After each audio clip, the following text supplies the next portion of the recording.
비 오는 날에는 손에 무언가를 들고 있는 게 참 귀찮고 불편하죠. 그래서 우산만 두고 모두 가방에 넣어버렸더니 무척 편해지더라고요. 당장 사용할 것 같아서 늘 손에 들고 다녔던 휴대폰, 지갑 같은 것들이 막상 급하게 필요하지 않는다는 걸 알게 돼요. 네, 그래요. 우리 현실도 그렇습니다. 지금 당장 해야만 할 일일 것 같은 그런 일들이 이 한 발자국만 좀 물러나서 생각해 보면 그렇게 급하지 않은 일일 수도 있다는 것. 지금 손에 들고 있는 스트레스, 불안은 일단 놓아버리고 오늘 오후를 저희와 함께 즐겨보세요. 네, 7월 8일 수요일 내 손을 잡아요. 출발합니다.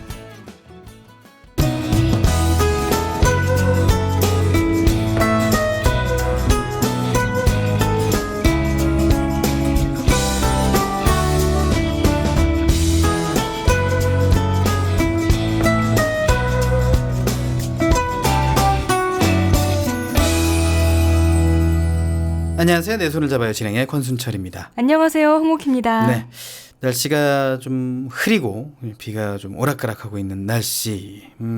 그래서 특히, 제가 오늘은 특별히 목소리에 신경을 썼습니다. 네, 특히 또 이제 그렇게 이제 웃으면 분위기가 이제 깨지고 그런 건데 그렇습니다. 비 오는 날 또 굉장히 좀 분위기도 있게끔 이렇게 또 오프닝을 한번 해봤습니다. 그런 거 있어요.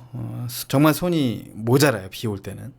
모자랄 때 내가 정말 비를 피하기 위해서 우산 하나만 딱 들고 나머지는 넣어놓고 나중에 하면 되니까 비를 피할 수 있는 곳에서 하면 되니까 라는 생각을 이제 먼저 하면 좋을 텐데 꼭 비 오는 날에만 하게 되는 것 그게 좀 안타까운 것 같다라는 생각도 듭니다. 네, 그렇네요. 현대인들이 상당히 좀 손에 들고 있는 것들이 많잖아요. 네, 저도 휴대폰 들고 다니거든요. 지갑도 그거 있잖아. 카드집. 카드집에 네네. 이제 그 휴대폰이 같이 들어가는 그런 케이스가 있어요. 네, 맞아요. 거기 안에 지갑이 이제 뭐 들어있게끔 아니면 카드가 들어있게끔 하는 그런 것들도 있어서 다 손에 들고 다니시는데 잠깐만 그걸 가방에 넣고 왜냐면 이게 사실 그런 것도 있습니다. 그런 거 들고 다니다 보면 돈을 더 써요. 왜요? 아니 이게 손에 계속 있으니까. 꺼내기 쉬우니까. 그러니까요. 예. 그런 거 가방에 넣어놓고 있으면 살 것도 안 사게 될 수도 있어요. 맞아요. 그럴 것 같아요, 진짜. 네. 그러니까 그런 것들을 좀 놓는 좀 습관도 들여야 될 것 같고 요새도 스마트폰으로 업무를 보는 분들이 많지 않습니까? 그렇죠. 그 업무를 보게 될 때가 있는데 또 이동할 때나 또 여유를 가질 때는 그걸 좀 가방에 넣고 다니면 업무 나중에 봐도 되잖아요. 그죠? 네. 뭐 그러면 뭐 일 나중에 해도 되니까 좋은 거네요. 그러니까 이게 오프닝의 요지다라는 얘기를 드리려고 하는 거죠. 네. 오키 씨는 여유를 좀 가져야 될 때 어떻게 가방에 넣습니까? 뭘 가방에 넣나요? 뭘 가방에 넣는지 일단 뭐 휴대폰 항상 들고 다니니까 휴대폰 가방에 넣고요. 좀 이렇게 뭔가 손이 자유롭고 싶다 이럴 때는 배낭을 들고 다니죠. 그러니까 네. 저처럼 그래 보세요. 배낭이 저는 원래 되게 별로 안 좋아하는 가방이었어요. 근데 한번 그 들고 다니기 시작하니까 너무 편하더라고요. 엄청 편해요. 네. 근데 이제 가끔 지하철이 10,000원일 때 그때 좀 미안하긴 해요. 네, 미안하긴 한데 근데 어쩔 수가 없어요. 그거 내려놓나 제가 볼 때 그거 있어요. 이 백팩 같은 것들이 네. 이 민폐다라는 그런 말도 좀 있죠. 네, 뉴스를 봤는데 아니 뒤로 매나 앞으로 내려놓나 공간은 똑같은데 왜 그걸 민폐라고 하지? 저는 사람이 그래서 지나가면 약간 이렇게 어깨 비켜주는 좀 들어주거나 네. 그러면 되는데 왜 그걸 등에 매는 게 매너가 없을까? 저는 또 다시 이거는 뭐 사람들마다 의견이 분분하더라고요. 그러니까 이거 분분해. 그러니까 딱 정할 수가 없는 거예요. 뭐하러 백팩을 메고 다녀요? 들고 다닐 거면 내려놓을 거면. 그래서 좀 내려놓는 그런 백팩도 좀 들고 다녔으면 좋겠고 또 지갑이나 카드 이런 것들이 손에 없었으면 좋겠고 그래서 편하게 우산을 들고 다닐 수 있는 그런 여유를 좀 가졌으면 좋겠다라는 마음으로 방송 한번 진행해보도록 하겠습니다. 오늘은 정보가 좀 가득한 날이에요. 네. 먼저 한국시각장애인연합회 소식 전해드리고요. 그리고 우리들의 길라잡이 두 번째 시간에는 전국 지역의 복지관 연합회의 소식을 알려드립니다. 그리고 카메듀서의 영상미학 영상해설 시간 준비되어 있고요. 그리고 수요일 정보톡톡에서는 문화정보를 알려드립니다. 네, 내 손을 잡아요에서는 여러분의 많은 참여를 기다리고 있습니다. 참여할 수 있는 방법은요. www.facebook.com/kbicktV로 메시지를 보내주시면 됩니다. 그리고 인터넷에서 포피 채널을 검색하면 블로그를 통해서도 참여가 가능합니다. 방송에 참여하신 청취자분께는 문화상품권을 드립니다. 많이 많이 참여해주세요.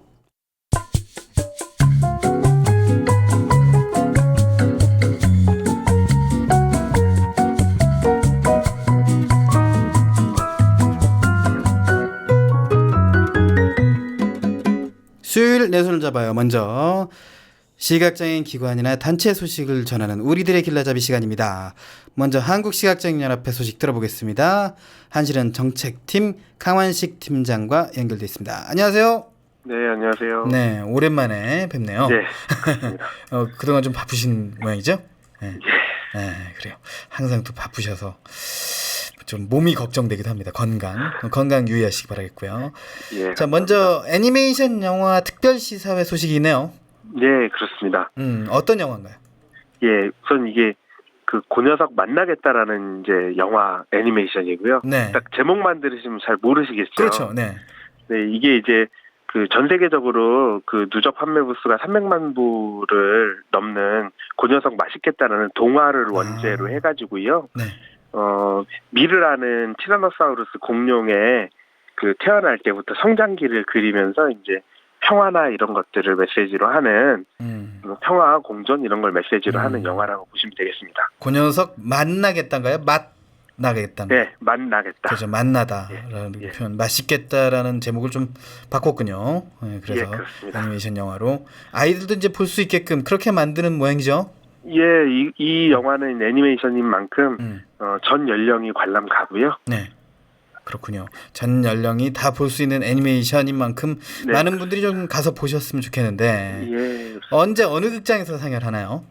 예, 7월 22일 날 16시 30분에 이제 저기 상영이 되고요. 네. 장소는 코엑스 메가박스 강남 메가박스점에서 상영이 됩니다. 네, 그렇군요. 네. 관람 비용은 어떻게 되고 신청 방법은 어떻게 되는지 좀 알려주시죠. 시사회인 만큼 관람 비용은 무료이고요. 네. 신청은 7월 6일 현재부터 받고 있는데 마감될 때까지 받고 네. 952에 8688까지 868 잠시만요. 네, 952에 8688이 맞는 네, 것 같은데. 88번으로 네. 신청을 하시면 되겠습니다. 네, 02952에 8688. 예. 네. 예, 한시름 미디어 접근센터 전화번호입니다. 예, 이 전화로 맞습니다. 하시면 시사회를 볼 수 있는 건데 이제 아마 이건 시사회이기 때문에 화면 해설이 좀 제공되지 않을까요? 모르겠네요. 이거는. 화면 해설은 당연히 나오죠. 애니메이션. 애니메이션 화면 해설이 있군요. 예. 그래서 시각장애인과 함께 볼 수 있게끔 한시련에서 예. 시사회를 계획하고 계신 거군요. 예, 그렇습니다. 네, 그래요. 다음은 그룹홈 모집 소식을 좀 전해주실까요?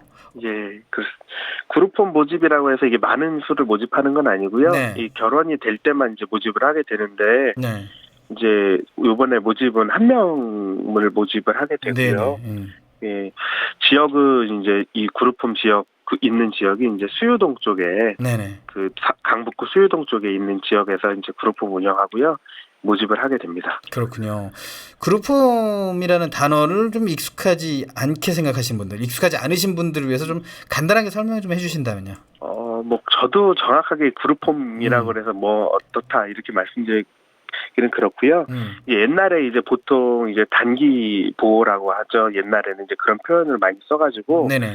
뭐 이렇게 서울에 거주하시는데 마땅히 또 직장 생활을 하시고 뭐 이렇게 하시는데 뭐 출퇴근이 어렵거나 해서 집에서 다니기가 어렵거나 이렇게 하실 때 보통 이제 시각장애인 분들은 같이 이제 몇 분 정도가 이렇게 같이 모여서 이제 같은 공간에서 이제 활동을 하고 이렇게 공동체 이제 가정처럼 이제 생활을 하면서 이제 각자 개인 일을 할 수 있도록 이렇게 공간을 제공해주고 하는 그런 역할을 보통 그룹홈으로 하거든요. 조금씩 성격마다 다르고요. 그렇죠. 하는 것들은. 뭐 약간 같은 일을 하는 분들이 다시 그룹을 지어서 그렇죠. 하는 예, 경우도 있고. 이제 신청 자격이 따로 있는 건가요? 네, 신청 자격은 이제 현재 서울에 거주하거나 아니면 주소 이전이 가능한 사람이어야 되고요. 네. 왜냐하면 서울시에서 지원을 받기 네네. 때문에 뭐 재직 중이거나 아니면 일정 부분의 소득이 있는 사람이 한해서 이제 신청을 하실 수 있고요. 네. 예, 이용료는 이제 월 5만 원 정도 되고 공과금이나 이런 부분은 저희 법인이 부담을 하게 되고요. 아, 네. 예. 그렇군요. 신청은 950-0151을 신청을 하시면 자세한 문의를 하시면 되겠습니다. 네, 그 950-0151 52요. 52 예. 0152 152번이군요. 152번이요. 네, 그 그룹홈에 또 이제 직장을 다니시는 분이니까 이제 청소년은 안 되겠고, 그렇죠. 이제 직장에 다니시면서 이제 서울로 주소 이전이 네. 가능하신 분이면 누구나 신청이 가능하니까. 보통은 네. 이제 지방에 계시는 분이 서울에 직장을 얻으셨는데 갑자기 집을 구하기 어려울 거나 그럴 때 그렇죠. 이제 저희하고 이제 계약을 해가지고 생활을 하시는데 보통 뭐 특별한 문제가 없으면은 뭐 3개월 최초는 3개월 단위로 하고 네네. 나머지 문제가 없으면 6개월 단위로 계속 계약을 해서 계시기 때문에 네. 또 이제 언제 또 집을 옮겨야 될지 모를 상황도 미연에 방지할 수 그렇죠. 있고요. 또 예. 굉장히 월세가 좀 저렴하잖아요. 공과금이나 이런 것도 내지 않으셔도 되고 그러니까 예, 그렇습니다. 굉장히 좋은 기회가 아닐까 하는 생각도 드네요. 예. 자, 또 다른 소식이 있습니다. 중증 여성 시각장애인들의 자녀들을 대상으로 예. 학습 멘토링을 해주는 사업이 있다고요? 예, 그렇습니다. 학습 멘토링은 어떤 사업인가요?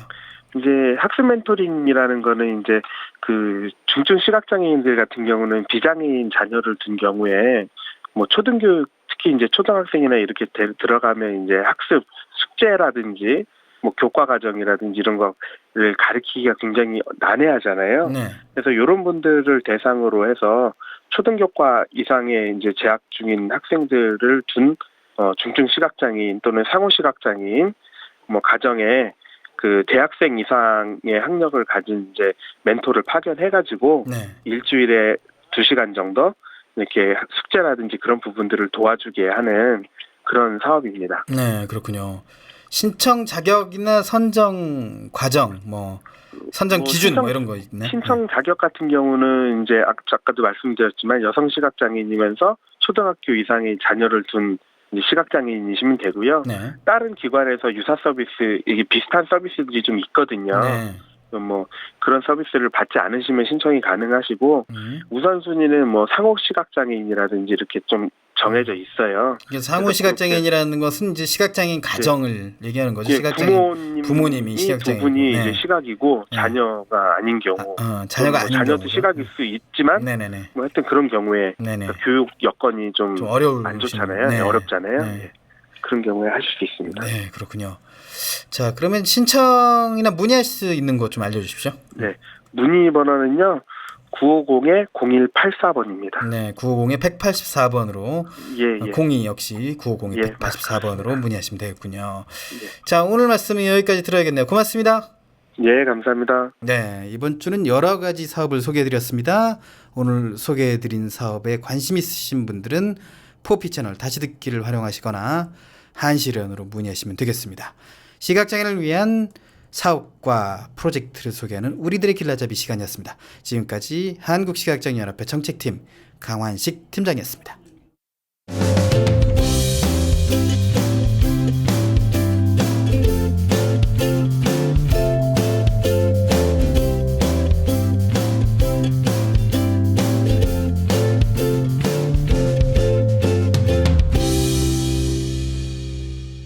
여러분은 지금 KTV 포피 채널 인터넷 라디오 내 손을 잡아요를 청취하고 계십니다.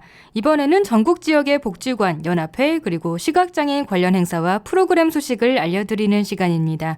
오늘은 울산 시각장애인 복지관의 휴플러스 문화체험 학습 소식을 전해드립니다. 울산 시각장애인 복지관 기능향상지원팀 김명선 사회복지사 연결해서 자세한 이야기 들어보겠습니다. 안녕하세요. 안녕하세요. 네, 이 휴플러스 문화체험 학습 어떤 프로그램인가요? 저희 휴플러스 문화체험 학습은 보건복지부와 울산광역시에서 지원을 받아가지고 지금 현재 진행하고 있는 프로그램이고요. 네. 본 행사의 목적은 지역사회에서 제공되는 다양한 체험활동 통해서 장애로 인한 한정된 문화시설 범위를 확대하고 여성장애인의 사회 참여나 사회적 기능을 강화하는 데 있습니다. 아, 그럼 구체적으로 뭐 어떤 프로그램들을 하는 거죠? 네, 작년에는 오감만족 체험의 복습이라는 프로그램으로 진행되었고요. 네. 그 인근의 경주 인실치즈 체험이나 신라 밀레니엄 파크 투어, 연극, 뮤지컬 공연 등을 관람하였고요. 네. 원래 이게 본래 목적은 모범 이용자들에 대한 보상 차원의 프로그램이었는데요. 현재는 그냥 휴플러스 문화체험학습이라는 프로그램명으로 네. 여성장애인 분들을 대상으로 누구나 참여하고자 하는 분들을 대상으로 제공되고 있어요. 아, 여성 장애인에 한정된 건가요? 네, 여성장애인 프로그램이에요. 그래서 그렇군요. 여성장애인 분들만 신청하실 수 있어요. 아, 그렇군요. 이 휴플러스라는 게 쉴 휴자를 쓰는 건가요? 네네. 아, 휴플러스 문화체험학습. 네, 그렇군요. 근데 이번에 휴플러스 문화체험 학습으로 연극 관람을 한다고 들었어요. 어떤 연극인가요? 저희가 이번에 보게 될 연극은 라이어 2탄인데요. 이게 한글로 번역하면 거짓말쟁이란 뜻이에요. 네네. 이게 2탄을 보게 되는데 이미 1탄에서 3탄까지 나온 코미디 연극이기 때문에 네. 1탄, 2탄 연결되는 내용이 아니라서 어느 공연을 보시더라도 상관이 없다고 해요. 아, 네. 그래서 네. 연극의 줄거리들을 다 되게 궁금해하시더라고요. 네네네. 연극의 줄거리가 존 스미스라는 남자가 있는데 20년째 두시살림을 하고 있어요. 현모양처 스타일인 첫 번째 부인이랑 그 섹시한 스타일인 두 번째 부인 사이에서 태어난 자식들이 네. 서로 인터넷 채팅을 통해서 알게 되면서 지금 존 스미스가 비밀들이 이제 탄로나 위기에 처하게 돼가지고 이런 사이에서 거짓말과 속이면서 웃음을 선사해주는 그런 연극이에요. 네, 코믹 연극이죠? 네, 코미디. 근데 1, 2, 3탄 중에 2탄을 보는 특별한 이유가 있나요? 울산에는 이게 문화적으로 연극 관람할 기회가 많이 없기 때문에 네. 일단 CK 아트홀이라는 곳에서 가끔씩 연극을 해요. 네네. 그래서 2탄밖에 하지 않아가지고 일단 기회가 될 때 이렇게 보아요. 네. 그럼 이 라이어 관람 일시와 장소가 어떻게 되나요? 아까 장소는 말씀해 주셨던 것 같은데. 네네. 네. 다음 주 7월 16일 목요일에 하고요. 7월 16일이요? 네, 목요일이요. 네. 울산 남구 달동 소재의 CK 아트홀이라고 있는데 13층에서 저녁 7시 반에 시작이 돼요. 아, 그렇군요. 관람료는 어떻게 되나요? 저희가 이게 보건복지부와 울산광역시 지원으로 진행되기 때문에 관람료는 무료예요. 그렇군요. 그러면 여기에 한번 보고 싶다 아니면 궁금한 점이 있다 이러면 어디로 문의를 하면 될까요? 일단 저희가 시각장애인 복지관이긴 한데 네. 일단 여성장애인 분들만 가능하시고요. 시각장애인 분들이 아닌 타장에도 관람이 가능하세요. 아, 네, 그렇군요. 신청은 전화 또는 이메일로 신청하시면 되는데 이게 20명 선착순 모집이라 가지고 빨리 신청하셔야 될 것 같고요. 이런 게 또 빨리 차죠? 네, 이런 건 좀 빨리빨리 쳐요. 연극 이런 거나 여행 이런 거 가는 거는 빨리. 네, 정말 빨리 하셔야 될 것 같은데. 저희 복지관 전화번호는 052 네. 256-5244로 전화하셔서 이렇게 안내 멘트가 나오거든요. 네. 저희는 시각장애인 분들이셔가지고 바로 362를 누르시면 저한테 바로 연결이 되고요. 아니면 이메일 주소로 kms100767 네이버로 신청하시면 돼요. 아니면 울산 시각장애인 복지관에 관련 프로그램 안내가 되어 있겠죠? 네, 홈페이지에. 일단 전화를 하시면 바로 프로그램 설명이 돼요. 전화를 하면. 번호가 052-256-5244요? 네네. 그리고 362번을 누르고요. 네, 그럼 바로 저한테로 연결이 돼요. 네. 그럼 마지막으로 울산 시각장애인 복지관에서 진행하는 또 다른 프로그램, 소개해줄 만한 프로그램 있다면 소개 부탁드립니다. 일단 제가 여성장애인 프로그램을 맡고 있기 때문에 현재는 일본어 교실, 선물 포장 전문가 양성교육, 요리교실, 민요교실, 장애인 인권 교육 등을 진행하고 있고요. 네. 꼭 여성장애인뿐 아니더라도 성별 구분 없이 모든 시각장애인을 대상으로 하는 프로그램도 있어요. 네. 등산교실, 국선도, 합창, 노래 프로그램들을 진행하고 있으니까 다른 프로그램에도 관심 있으신 분들은 복지관에 바로 연락해 주시면 될 것 같아요. 네, 그리고 여성 장애인을 위한 프로그램에 관심 있으면 아까 그 번호로 연락하면 되는 거고요. 네, 그냥 복지관으로 전화하시면 아마 다들 안내를 해드릴 거예요. 네, 알겠습니다. 오늘 인터뷰 고맙습니다. 네, 감사합니다. 네, 울산 시각장애인 복지관의 휴플러스 문화체험 학습에 관한 소식이었습니다. 7월 16일 목요일에 연극 라이어를 관람하실 수 있는 기회 놓치지 마시고요. 울산 시각장애인 복지관에서 진행하는 다양한 프로그램에도 많은 관심 가져주시길 바라겠습니다. 지금까지 울산 시각장애인 복지관 기능향상지원팀 김명선 사회복지사였습니다.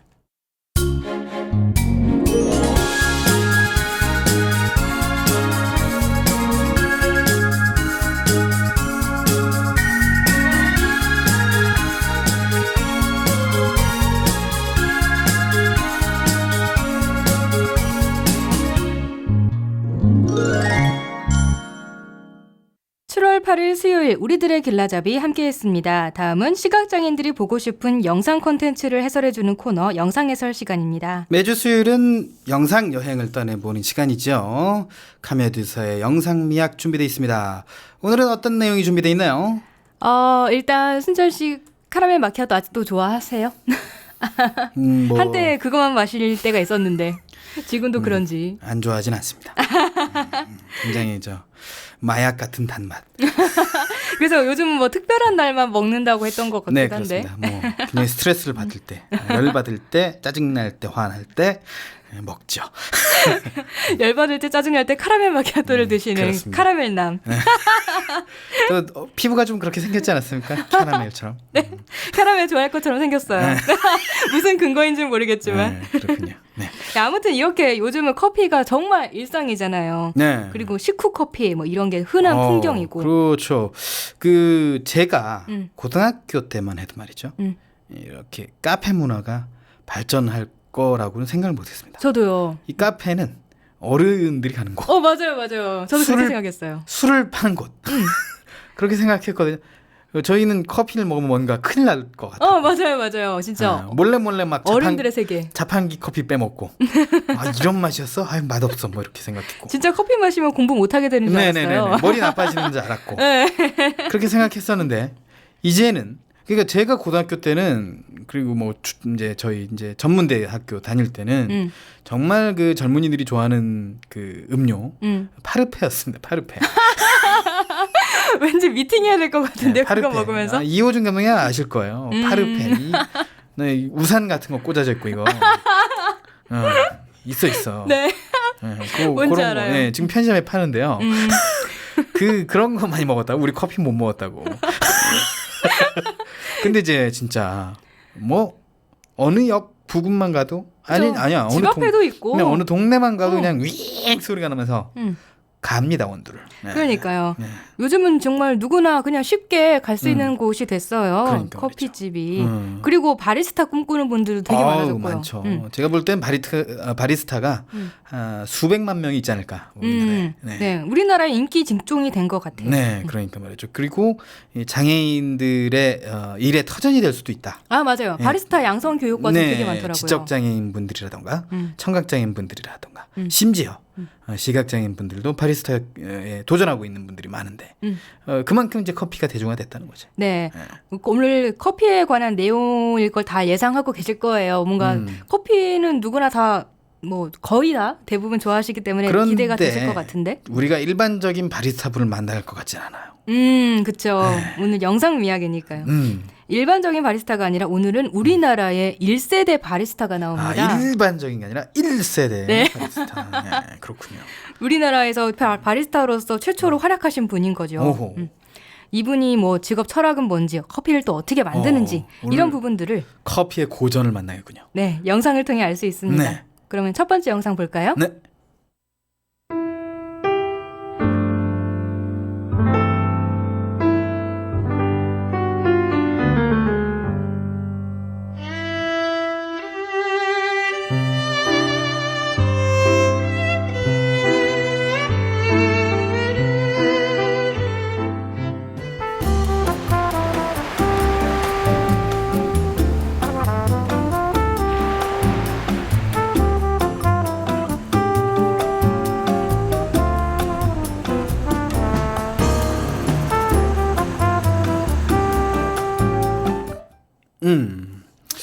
커피가 어울릴 만한 아주 익숙한 멜로디의 음악이 들리고 네. 그것만 들리고 그래요? 이번 영상이 대체적으로 음악만 나와요. 그러니까 먼저 호흡 씨의 힘이 이제 필요합니다. 네. 먼저 이 기계를 이용해서 볶은 원두를 식히는 장면이 나와요. 이 원두를 식힐 때는 큰 통에 원두를 가득 넣어서 워낙에 이 영업하는 데니까 원두 양이 엄청나게 많겠죠. 네. 그러니까 통도 그만큼 되게 커요. 그리고 그 큰 통에 있는 가운데에 기다란 채가 있거든요. 이 기다란 채가 360도로 돌아가면서 원두를 볶습니다. 그렇게 다 볶아진 원두를 갈아서 거름 종이에 넣고 뜨거운 물을 부어서 커피 한 잔을 만들어 내어 놓습니다. 드립. 네, 그런 거죠. 여기서 주제 자막이 나와요. 커피를 내다 행복을 마시다입니다. 그래요. 커피 마시면 행복합니까? 그렇죠. 그러니까 하루에 한 잔, 두 잔 좀 정도는 마시죠, 저도. 그러니까 말이죠. 정말 원두 커피가 대중화되면서 더 맛있는 것 같아요. 아무리 이제 가루 커피, 믹스 커피 좋다 하지만 원두 커피만큼 그렇게 풍미가 넘치는 향을 낼 순 없죠. 네, 그리고 요즘 커피 맛 다 똑같은데 뭐 이렇게 어디는 좋고 어디는 나쁘다 이렇게 말하는 거 솔직히 좀 웃긴 게 아니냐 이런 말하는 분들도 있는데 아닙니다. 그래도 저는 개인적인 취향이 있습니다. 확실히 다르죠. 다릅니다. 달라요. 네. 보통 이제 일반 카페들은 원두를 아끼죠. 샷의 양이 많지 않습니다. 맞아요. 샷의 양이 많아야 됩니다. 근데 어떤 카페는 기본적으로 투샷 들어가는 데가 있어요. 그렇죠. 되게 진하게. 얼마나 맛있는데요. 맞아요. 순철 씨는 아메리카노를 투샷으로 먹더라고요. 그럼요. 네. 투샷이 아니라 도시 남자예요. 도시 남자. 샤추가. 네, 근데 순철 씨 강릉에 카페 거리 있는 거 아시나요? 알고 있습니다. 되게 유명하죠. 네, 유명하고 뭐 저희 동생이 옛날에 강릉에 살았기 때문에 거기 좀 가본 적이 있죠. 그래요. 이 카페 거리에 1세대 바리스타가 운영하는 카페가 있어요. 그렇군요. 지금 이 카페가 그 카페인데요. 이제 막 원두를 볶으려고 한 포대에 있는 원두를 이렇게 손으로 한 움큼 짚습니다. 진짜 가마니 같은 걸로 뭐 있더라고요. 그 생 원두는 보통 우리가 원두 생각하면 짙은 갈색 생각하는데 네네. 생 원두는 약간 좀 베이지색, 연한 갈색 이런 색이에요. 그걸 볶으면 이제 색깔이 변하는 거예요. 네, 색깔이 더 진해지는 거죠. 그 생두 만져봤나요? 아니요, 만져보지 못했어요. 생두 말이죠. 네. 볶기 전에 한번 이로 씹어보라고 해서 씹어봤는데 네. 안 씹힙니다. 안 씹혀요. 그렇게 딱딱해서. 네네. 볶아야 씹혀요. 되게 신기하네요. 네. 대체 이게 먹는 건가 싶었어요. 제가 처음에 이거 씹어보라고. 안 씹힐 거야 아마 그러는 어떤 아는 형이 안 씹힐 거 씹어봐. 왜 씹어보라고 그런 건지. 저는 이런 게 진짜 신기해요. 그냥 먹으면 전혀 씹히지도 않은 거니까 옛날 사람들이 야 이런 걸 왜 먹어? 이러고 버릴 것 같은데 그러니까. 이런 걸 어떻게든 먹는 방법을 찾아내가지고 그렇죠. 이렇게 만들어낸다는 게 진짜 신기한 것 같아요. 대단한 분들이에요. 네. 그때 그럴 만한 사정은 있었을 것 같아요. 먹을 게 많이 없으니까. 어떻게든 먹는 방법을 찾아내서. 그래서 이거 한번 볶아볼까? 볶았는데 좀 별맛이 안 나. 갈아볼까? 물에 타볼까? 내려볼까? 그러면서 이제 커피를 먹게 되는 거죠. 그런 식으로 발전이 한 거군요. 그렇죠. 네. 진화론. 네, 이제 다음 영상 볼게요. 네.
네. 역시 커피가 어울리는 음악, 트럼펫 음악과 함께 네. 커피가 열심히 볶아지는 소리가 나는군요. 네. 네, 영상 설명할게요. 음. 원두를 볶을 땐 당연히 불을 사용하는데요. 그렇죠. 150도의 온도를 유지합니다. 네. 그리고 원두를 커다란 깔때기에 쏟아부어서 통에 넣어요. 음흠. 왜냐하면 통의 입구가 좁기 때문에. 그리고 이 통 안에서 볶아지고 있는 원두는요, 통 옆에 작은 유리창으로 보입니다. 그리고 어느 정도 됐다 싶으면 통에 꽂아진 가느다란 막대기 통을 빼서 그 통 안에 들어있는 원두를 살펴봐요. 이때 원두에서 아주 뜨거운 김이 펄펄 납니다. 그래요. 시각장애인들이 로스팅에 도전하는 사례가 있어요. 이게 원두를 볶는 걸 로스팅이라고 하거든요. 네네네. 네. 로스팅 과정에 있어서 정말 취약점이 있어요, 시각장애인들한테. 어느 정도 된 건지. 아니, 온도를 볼 수 없다는 거예요. 만져볼 수도 없어서. 네. 뜨거우니까. 150도인데 손이 뒤지. 그러니까 온도가 그때그때 딱 맞춰져야 제대로 볶을 수 있거든요. 근데 이걸 어떻게 익었는지는 알 수 있다. 이게 바로 타닥타닥 소리. 소리로 알 수 있대요. 네. 그럼 바리스타 양성과정 듣는 분들은 이렇게 소리로. 근데 바리스타 분들은 로스팅을 안 배우는 것 같더라고요. 그래요? 시각장애인들이 커피를 볶는 것 자체가 위험하다라고 생각하시는 비장애인 분들이 많으세요. 근데 그래서. 직접 볶고 계신 분들이 분명 존재한다는 거. 근데 많진 않아요. 불이 너무 무서워. 그렇죠. 불은 모든 사람이 다 무서워하는 거니까. 그리고 뭐 원두 부을 때 또 네. 겁을 많이 먹고 계신다고 하더라고요. 원두 부을 때 흘릴까봐. 또 흘리면 어디로 튈지도 모르고 그러니까. 또 밟으면 미끄러질 수도 있고. 그렇죠. 네. 그런데 과감함도 필요하고 뭔가 좀 생각을 자기가 궁리를 하는 것도 좀 많이 필요할 것 같아요. 머릿속에 미리 담아놓고 네. 원두가 어떻게 볶아질지 이런 것들을 머릿속에 담아놓는다면 어려운 일도 아닐 것 같다는 생각도 들어요. 네, 그럼요. 익숙해지면. 네. 그리고 이분이 노트에 뭔가를 빼곡하게 기록하는데요. 제 생각에는 이 원두 상품마다 적정한 볶는 시간을 적어둔 것 같아요. 만약 이게 맞다면 이분이 되게 꼼꼼한 스타일인 것 같은 게 초까지 다 일일이 적어놨더라고요. 몇 분 몇 초까지. 그렇죠. 시간 중요하고 온도 중요하고 소리 중요하고. 상품마다 다 다른 거. 그렇죠. 네. 그리고 이게 그 원두가 여러 나라에서 나오잖아요. 네. 그 얼마나 볶느냐에 따라서 맛이 달라진대요. 그래요. 네. 그게 신기하죠? 네, 되게 신기하고 어느 거는 많이 볶아야 되고 어느 건 조금 볶아야 되고 어느 거는 온도를 좀 높게 해야 되고 낮게 해야 되고 이런 게 있대요. 네. 그래서 아유, 이렇게 노트에 참. 다 기록해 두는 것 같아요. 귀찮아 죽겠어. 네. 무슨 일이든 쉬운 게 없어요. 네. 아무튼 원두를 다 볶으면 채받침이 있는 커다란 통에 쏟아붓습니다. 그렇죠. 그다음에 처음 화면에 나왔던 것처럼 식혀야 되는데요. 그럼요. 네, 이 통 안에 있는 기다란 막대기가 360도 돌아가면서 뜨거운 원두를 식힙니다. 그래요. 원두를 다 볶고 나서 빨리 식히는 과정도 되게 중요하대요. 네. 그럼요. 가스 잘 빼야 돼요. 네, 왜냐하면 딱 알맞는 시간에 맞춰서 볶아줬는데 식히지 않고 그냥 놔두면 그 남은 열 때문에 애써 시간을 맞춘 보람이 없어지니까. 맛 변한대요. 그거. 네, 그래서 볶기도 잘 볶아야 되고 식히기도 잘 식혀야 되고. 그렇죠. 이렇게 다 하고 나서 커다란 통에 담아두고 보관을 합니다. 근데 보관을 한다고 해서 또 한도 끝도 없이 보관해도 되는 게 아니죠. 아니에요. 네. 그거 뭐 막 몇 달씩 두면은 막 변하고 맛이 그래요. 탄맛 나고 막 그래요. 그래서 이게 또 좀 아끼는 업체는 원두 되게 오래 두고 하는 데도 있는데 어떤 카페는 또 그래서 이 원두는 몇 월 며칠에 볶은 원두입니다. 이런 식으로 적어놓은 데가 또 은근 있어요. 그리고 이 밀폐 포장 용기 있잖아요. 그것도 굉장히 중요해요. 숨구멍을 잘 만들어놔야 돼. 그렇지 않으면 이제 맛이 없어요. 네. 이 작업을 하고 있는 분이 우리나라 1세대 바리스타 박이추 씨입니다.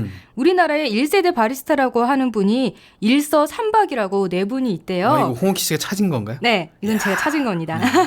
이거 생생을 내야 되거든요. 네. 홍옥희 씨가 찾은 거예요. 이거 영상에 나오지 않는 겁니다. 네. 티내줘서 고맙습니다. 제가 제 입으로 하긴 그렇잖아요. 네, 그렇죠. 네.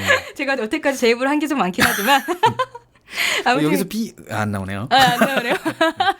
타이밍을 놓치셔가지고. 네. 아무튼 일서는 80년대의 선구자 고 서정달 씨를 지칭하고요. 서정달 씨.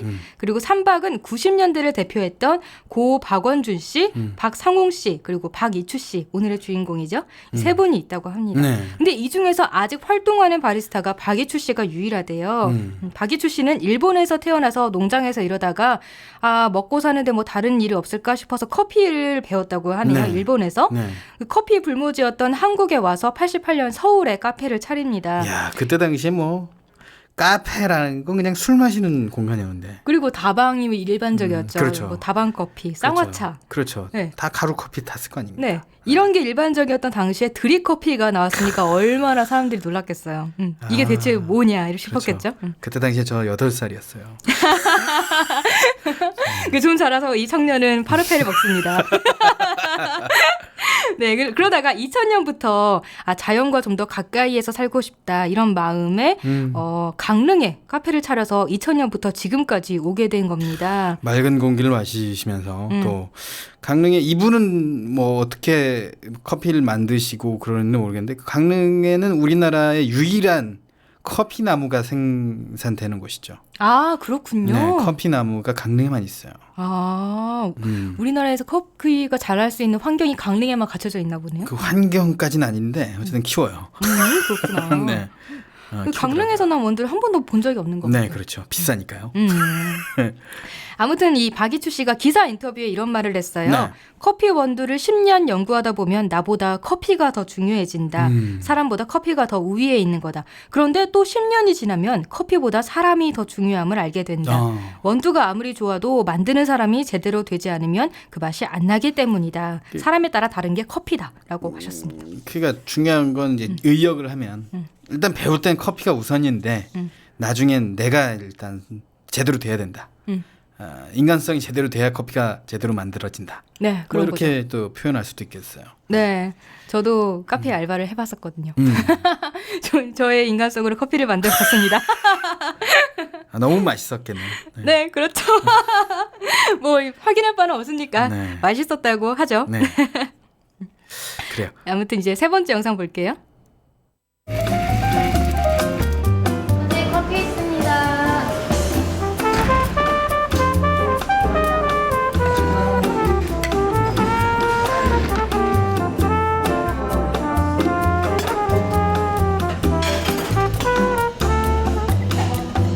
에스프레소로 관련되는 모든 거를 만들 줄 아는 사람, 전 바리스타라고 보고 있어요. 거기에 이게 플러스 그 손님의 그 커피의 즐거움이나 기쁨을 전달을 할 수 있는, 뭐 쉽게 말하면 뭐 마음을 하도가 있는 사람이 진정한 바리스타라고 보고 있어요.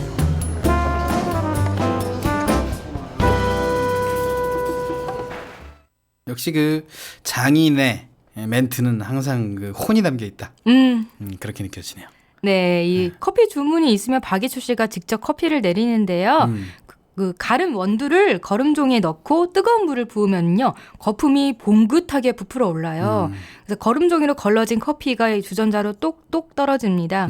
그리고 커피를 다 내리면 예쁜 커피잔에 커피를 따라요. 커피잔도 되게 앤티크한 느낌이 나서 되게 예쁩니다. 그리고 이분이 인터뷰에서 뭐 바리스타는 커피를 만들 줄 아는 사람, 이건 당연하고, 그리고 커피로 사람들에게 기쁨과 즐거움을 전하는 사람, 마음에 하트가 있는 사람이다라고 말하죠. 일본에서 공부를 하고 오셨기 때문에 약간 좀 핫도라고 발음이 좀 이상할 수 있습니다만 어쨌든 정말 그 자기의 철학을 가지고 뭘 한다는 건 정말 쉽지 않지만 그래야 된다고 생각해요. 네, 그러니까 이분이 이렇게 지금까지 오랫동안 네. 바리스타로 일하고 있는 거겠죠. 네, 지난번에도 말씀드렸지만 방송은 철학이 있어야 된다라고 말씀드리지 않았습니까? 네, 커피도 철학이 있어야 된다. 네. 그런 거죠. 핫도가 있어야 된다. 네. 핫도를 담아서 마지막 영상을 보겠습니다.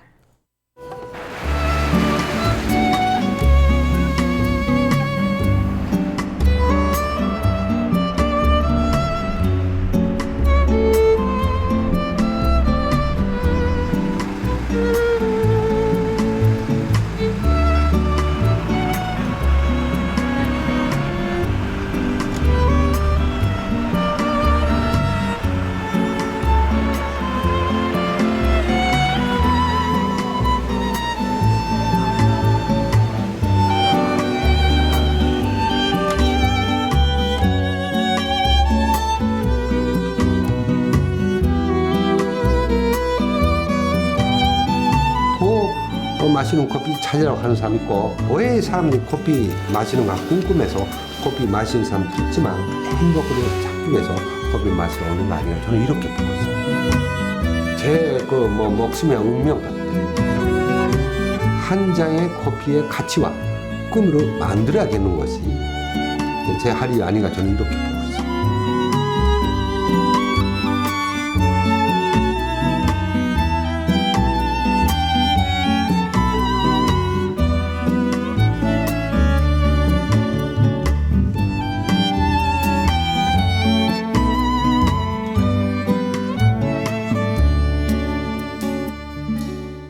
그래요. 자, 어쨌든 좀 진지하게 듣고 싶었는데 자꾸만. 그 핫도 이후로 이렇게 말을 유심히 들으니까 발음이 다 그렇게 들려요. 네. 희한하네. 커피가 일본어로 뭔지 아세요? 커피? 뭐죠? 고히. 고히라고 하나요? 저 팩트만 얘기합니다, 여러분. 찾아보시기 바라겠어요. 팩트 얘기했다가 야채 아니라고 혼났잖아요. 고히 맞아요. 네, 어쨌든 네. 고히인데요, 원래. 우리 선생님께서는 코피라고. 코피가. 네, 그렇게 말씀하셨어요. 네, 어쨌든, 굉장히, 또 홍옥희 씨의 해설을 들으면 이 또 선생님께서 어떤 장인 정신을 가지고 계신지 알 수 있을 것 같습니다. 네, 이제 강릉 카페 거리가 나오는데요. 이 해변에도 커피잔 조각상도 있습니다. 그 커피잔 위에 하트 조각이 여러 개 올려져 있고요. 네. 핫도 조각이라고 해야 될지. 왜 그래? 지금 그만해. 아무튼 이 잔에는 바다를 담은 커피 강릉이라고 써 있습니다. 네. 이분의 그 철학이 담긴 그런 조각상이라고요. 그렇군요. 네. 이 커피 거리는 해변 따라 카페들이 쭉 늘어선 거리인데요. 정말 멋있대요. 눈으로 봤으면 좋겠어. 저도 한 번도 가본 적이 없어서 궁금해요. 여기 되게. 네, 가보시기 바라겠습니다. 정말 좋고요. 또 카페마다 들어가면 커피를 마음껏 마실 수 있어요. 마음껏. 네, 근데 보장은 못해요, 맛을.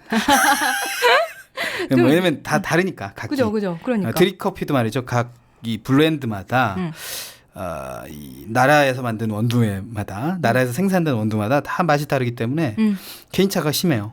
네. 여기 되게 작은 카페들이 많은데 요즘에는 대형 커피 전문도 네, 많이 맞아요. 되게 진출을 네. 했대요. 근데 저는 여기 가서는 대형 커피 전문점은 다 똑같은 맛이잖아요. 솔직히. 그럼요. 그러니까 이런 몰랐던데 색다른 카페 가서 여기는 커피 이렇게 내리는구나, 이런 맛이구나라는 거 한번 느껴보고 싶어요. 강릉 한번 가보시기 바라겠고요. 네. 이제 사람들이 날 좋은 날 바람 잘 통하는 자리에서 커피를 즐기고 있는데요. 여기서 뭐 바다도 보면서 소리도 들으면서 냄새를 맡으면서 커피 마시면 맛도 더 좋아질 것 같죠. 그럼요. 그리고 이 박예추 씨 카페에는 되게 아날로그 느낌이 나서 더 따뜻해 보이는 공간이에요. 그리고 모든 물건들이 다 세월의 흔적이 보이고요. 진짜 오랫동안 커피 일을 하셨구나라는 느낌이 듭니다. 네. 그리고 아기자기한 소품도 많이 진열되어 있고요. 마지막에 박예추 씨가 원두 기계를 살펴보면서 자막이 뜹니다. 때로 인생이란 커피 한 잔이 가져다주는 따스함에 관한 문제이다라고 합니다. 자, 커피의 고전을 느껴본 시간이었는데 이제 홍옥희 씨의 영상 해설로 고전을 한꺼번에 한번 느껴보도록 하겠습니다. 커피 원두를 볶습니다.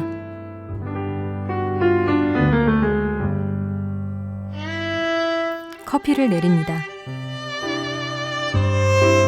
커피를 내다 행복을 마시다. 푸른 바다 그리고 해변에 늘어선 커피 거리. 강릉시 영곡면의 한 카페.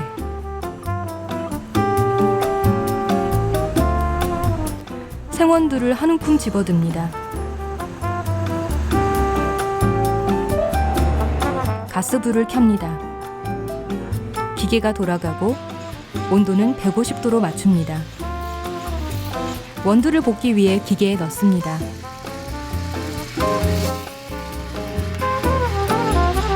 대한민국 1세대 바리스타 박예추 씨는 원두가 볶아지는 과정을 지켜봅니다.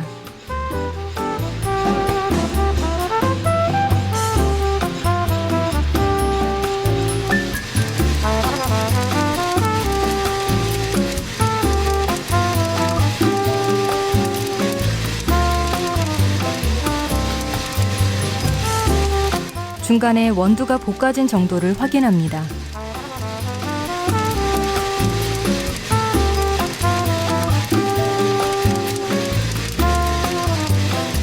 노트에 각 원두마다 원두 볶는 적정한 시간을 빼곡하게 적습니다. 내가 내는 커피를 마시면서 손님이 여유로워지고 인간적으로나 지적으로나 발전하고 행복해하면 좋겠다.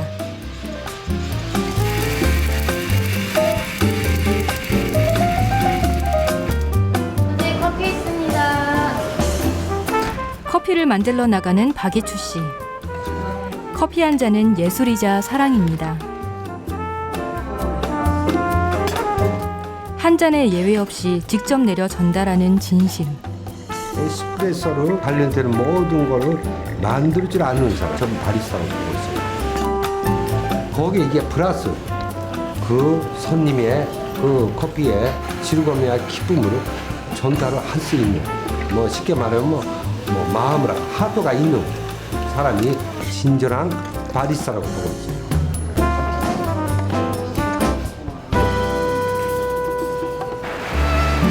파도가 밀려옵니다.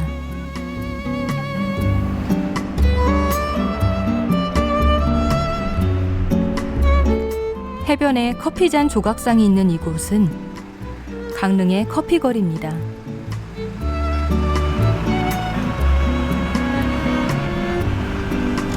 바닷바람을 느끼며 커피를 즐기는 사람들.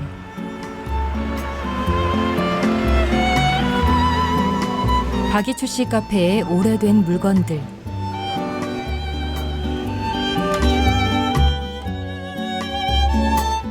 모든 이들의 커피잔 속에는 위안이 있습니다. 더 마시는 커피 찾으라고 하는 사람 있고, 왜 사람들이 커피 마시는 거 궁금해서 커피 마시는 사람도 있지만 행복을 찾기 위해서 커피 마시러 오는 거 아니에요. 저는 이렇게 보고 있어요. 제 목숨의 운명 같아요. 한 장의 커피의 가치와 꿈으로 만들어야겠는 것이 제 할 일이 아닌가, 저는 이렇게 보고 있어요.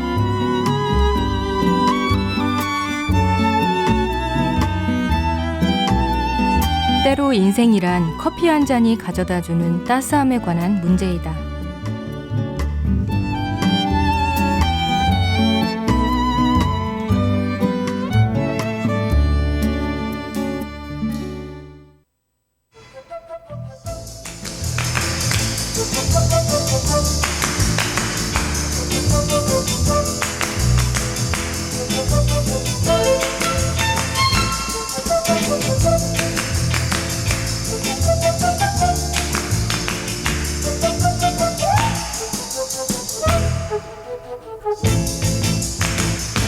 여러분은 지금 KTV 포피 채널 내 손을 잡아요와 함께하고 계십니다. 홍옥희 씨의 흥미진진한 해설로 영상여행을 다녀왔고요. 네, 다음은 매일 다른 주제로 다양한 정보를 알려드리는 정보톡톡 시간입니다. 수요일은 영화, 공연, 전시, 각종 문화에 관련된 소식을 전해드립니다. 지쳐가는 수요일에 힘이 되는 정보가 가득한 날, 문화정보톡톡을 시작해보죠. 홍옥희 씨. 네, 먼저 여름 여행하면 어디가 떠오르죠? 나의 바다야. 아, 역시 여름 여행하면 왜 그거밖에 안 불러요? 다 부르는 줄 알았네. 하늘로 올라갈 순 없거든요. 그 다음 가사가 뭔지 알아요? 나의 하늘아. 네. 그래서 안 부른 거구나. 그렇습니다. 아무튼 여름 여행하면 뭐 바다가 대표적이죠. 아무래도. 네. 그렇죠. 시푸드도 맛있고요. 네. 그래서 오늘 문화정보톡톡에서는 전국 해수욕장의 개장 소식에 대해서 알려드리려고 합니다. 그래요. 야, 이제 7월부터 해수욕장이 개장되지 않았습니까? 네. 많이 이 전국의 해수욕장을 생각하니까 좀 휴가 빨리 가고 싶어진다. 네, 지금 이 소리로만 듣지 말고 직접 듣고 싶다. 두근두근. 네. 두근두근. 네, 그래서 이번 달 1일부터 전국의 해수욕장이 차례대로 개장을 했는데요. 해수욕장 하면 가장 유명한 데라고 할지 뉴스에나 꼭 나오는 이런 해수욕장. 그렇죠. 네, 어디죠? 해운대. 네. 이게 휴가철이 되면 뉴스에 꼭 나오는 그 해수욕장이 해운대인 것 같아요. 해운대 해수욕장에 20만 인파가 몰렸습니다. 네. 뉴스가 나오죠. 네. 근데 지난 주말에는 해운대에 8만 명의 인파가 몰렸대요. 벌써부터 사람들이 엄청 가고 있는 거예요. 네. 참 대단합니다. 네, 그리고 이 부산에는 해운대뿐만 아니라 광안리도 유명하고 송정 해수욕장도 되게 유명하죠. 네, 그래요. 그리고 부산 되게 많잖아요, 해수욕장인데. 네, 뭐 7개나 된대요. 이렇게 해운대, 광안리, 송정 외에도. 그리고 이 7개 해수욕장에서는 문화 공연도 열리고요. 이게 다양한 즐길 거리들이 굉장히 많이 준비되어 있다고 합니다. 그래요. 해수욕장에서 즐길 거리에 대해서 오늘 소개하는 거군요. 아니 오늘은 그냥 해수욕장만 소개합니다. 아, 해수욕장만 소개한다. 네. 어떤 게 개장했나 이런 거 네, 소개하는 네. 거군요. 이 문화 공연 같은 거는 해운대에서는 길거리 공연 되게 많이 하더라고요. 그러니까 학생들이 음악 공연 이런 것도 많이 하는데 그러면은 그 해수욕장 소개해 주실 건데 해운대 좀 더 멀어요. 부산 너무 멀죠. 너무 네. 멀고 차비도 많이 들고. 네, 뭐 가까우신 분들도 있지만 머신 분도 네. 있으니까. 서울과 가까운 지역은 없나요?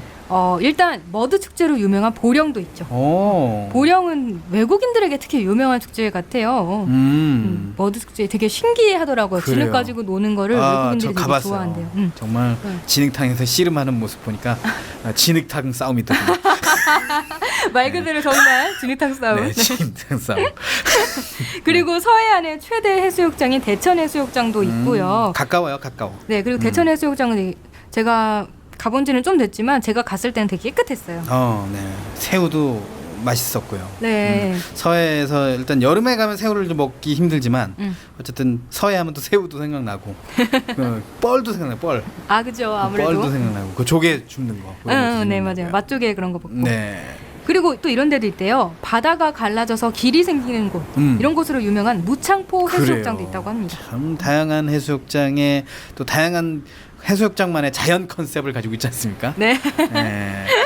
그리고 네. 뭐 이것도 너무 멀어. 이것도 멀다. 그러니까 싶은 너무 분들은 그 좀 지하철로 갈 수 있었으면 좋겠어요. 지하철로 바다 갈 수 있습니다. 있고요. 있어요? 네. 네. 바로 조개구이로 유명한 인천의 을왕리 해수욕장입니다. 지하철로 갈 수 있죠. 네. 1호선 타고 갈 수 있는 거잖아요. 그 조개구이 참 정말 한 잔 생각나거든요. 한 잔. 네, 사이다 한 잔. 마키아토 한 잔. 근데 또 이 바다 하면 또 제주잖아요, 제주. 네, 우리나라의 또 이국적인 섬 제주도가 있죠. 네, 제주에도 해수욕장 많죠. 제주에는 모두 11곳의 해수욕장이 있는데요. 네. 중문, 협재, 곽지과물 해수욕장 이런 데가 유명하다고 합니다. 곽지과물은 전 처음 들어보는데 이거 들어보셨어요? 아니요.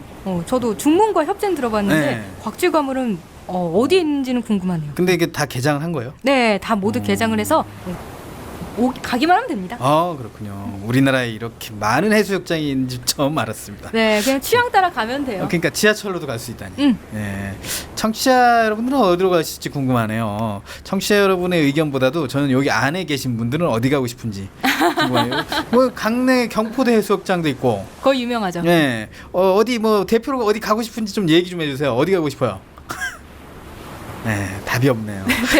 대표로 말씀해 주실 분이 없나 봐요. 네, 아니면 해수욕장 가기 싫은 모양이죠. 계곡이나 이런 데 가고 싶은지. 그런가 모양입니다. 보다. 네, 바다는 그렇게. 짜니까. 바다 좀 짜고요. 고혈압에 영향을 미칠 수 있습니다. 바다가요? 짜니까요. 고혈압 걸리신 분 조심하시고요. 오늘도 제가 웃고 갑니다. 그래요. 네. 오늘 시간이 없어서 몇 개 못 소개해드린 것 같아요. 네, 그래도 더 많고 더 좋은 해수욕장이 우리나라에 참 많습니다. 오늘 그래도 문화정보 톡톡은 여기까지 알려드릴게요. 네, 그래요. 자, 해수욕장 생각하니까 정말 좀 마음만이라도 시원한 거 아닌가 하는 생각이 듭니다. 시원한 바다 느낌을 또 듬뿍 마음에 담으면서 프로그램 맞출 수 있어서 좋네요. 오키 씨 어땠어요?